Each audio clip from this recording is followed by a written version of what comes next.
see, this thing is definitely making what he wanted it to make and doing exactly what he wanted to do. 776 and 608 at 16 PSI on E70. So that's just map one.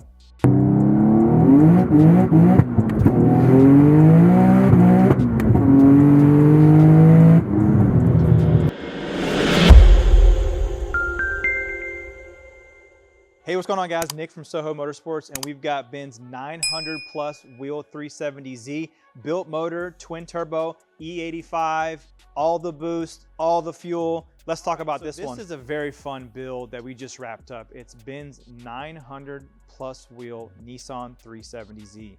You heard that right, 900 plus wheel. That's over 1,000 horsepower to the crank. So what does it take to get this kind of power out of a VQ? You always see people say, how do you make 3 times the power? How do you even make 4 times the power that the car came with? Well, I am here to guide you guys and explain to you how we did that with this build in particular.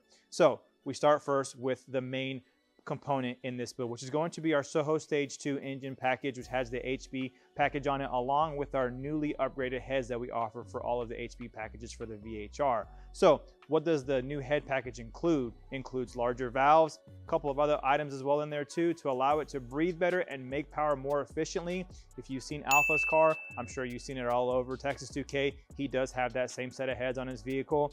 This one has it on this vehicle as well too. There's another vehicle as well that has, there's 3 vehicles out there that have that new VHR head package. So all I can say is the efficiency that we've seen gone through the roof with this particular head package on the same vehicle, just by changing the heads. We did some prior testing prior to releasing it on these HP engine packages. So with the engine already in the system here, the next thing that we need is going to be the AAM Stage 2 twin turbo kit, which is going to be the upgraded Borg-Warner turbos that come with the kits compared to the smaller ones that come on the Stage 1. Not a massive difference in regards to turbo sizing, because you are limited as to how much space you have underneath the motor, because you got to remember this is a twin turbo setup, so it's going to sit tucked up underneath the motor. So once again, limited to how much power, how much room you have in the actual engine bay to be able to kind of put this turbo kit and make the power. So turbo kit, engine, those are your 2 main things you need. Now, what else do you need to kind of make this power? You're also going to need the fueling components, the drivetrain components, and the last but not most important thing is going to be the calibration on this vehicle to allow you to make the power that you need. One thing I do want to point out, we did modify this AAM twin turbo kit, and this is something that we will be offering to our clients. So if you have the AAM twin turbo kit and you are wanting to make a little bit more power, you'll see the intakes on this vehicle are a little different compared to how you see it on the AAM kit. Through prior testing and research, what we found is the actual stock intakes that come on the AAM twin turbo kit at higher boost levels will actually shut the filter shut. So we went with a larger piping diameter on the actual intakes and obviously a larger filter, which allowed us to kind of prevent that filter from being sucked shut. And obviously when you're seeing it being sucked shut, it's losing power. So once we got all that situated, turbo kit, motor, everything is good in regards to that. The next step is going to be fueling. How much fueling is required to make over 900 wheel on a VQ? So 1700cc injectors from Injector Dynamics. We've got the CJM twin pump. This vehicle has twin 525 Hellcat fuel pumps. Obviously the fuel lines to go from the back of the engine to the front of the engine via the twin pump to the rails, aftermarket rails. And obviously that's going to be the main thing that is needed to be able to support the amount of fuel needed to make over 900 wheel on ethanol. Doing it on pump gas is going to be very, very difficult because this vehicle does have a higher compression motor. It is almost a 12-to-1 compression engine on this setup here. As the old times, they used to do low compression, high boost.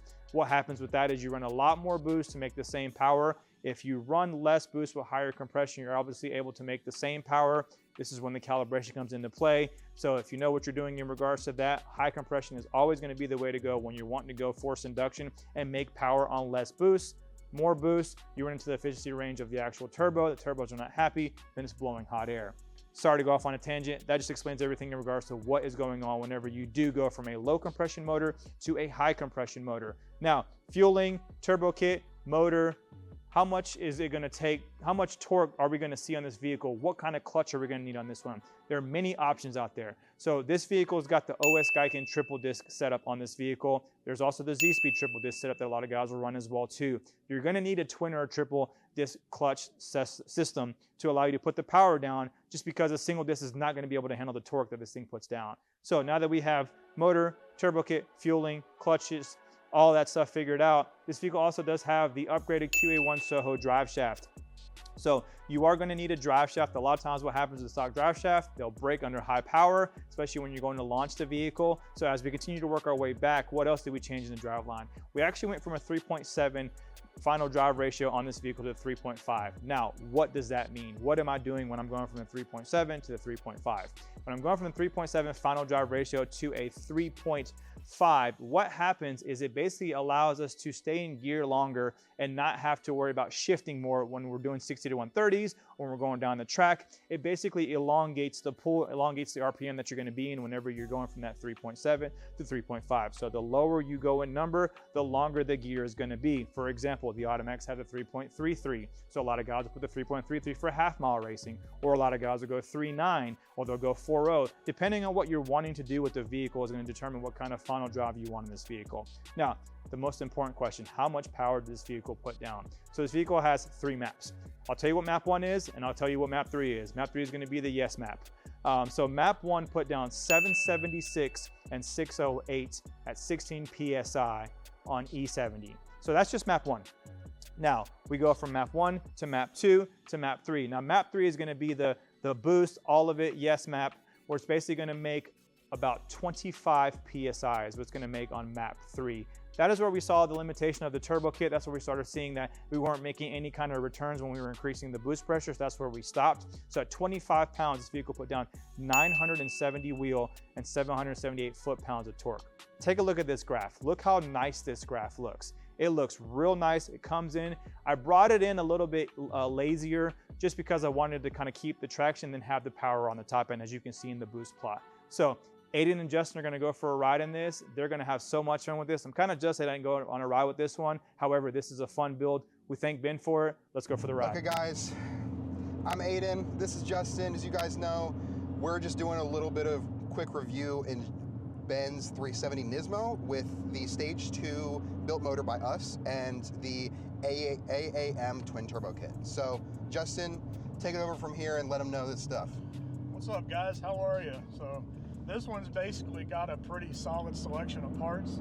It is our HP Stage 2 engine package with all the new head porting and all the new gaskets and all the new goodies. It's got an AAM twin turbo kit, the Stage 2 with the larger turbos. That kit is modified by us as well. It has external gates on it, so that way we can do more accurate boost control with the power levels that we're at. So beyond that, it's also got an upgraded triple disc clutch. It's got custom SOHO catch cans that we did the fuel system, so that way it's ready for anything that can be thrown at it. And this car does a solid bit over 900 wheel horsepower. You know, so it makes some jam. Like, it's absolutely stupid. Now that there's some heat in the tires, it will start to hook up right at the top of third.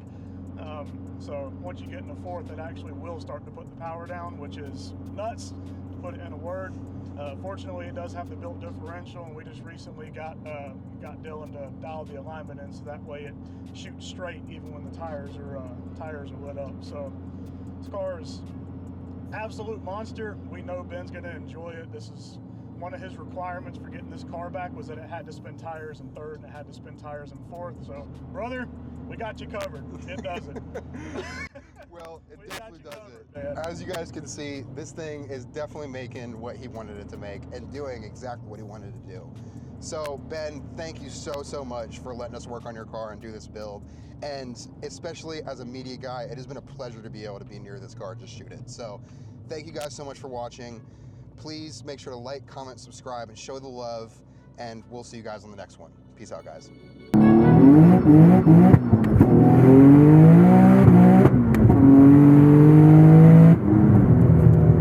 These are the noises that everybody buys turbo kits for.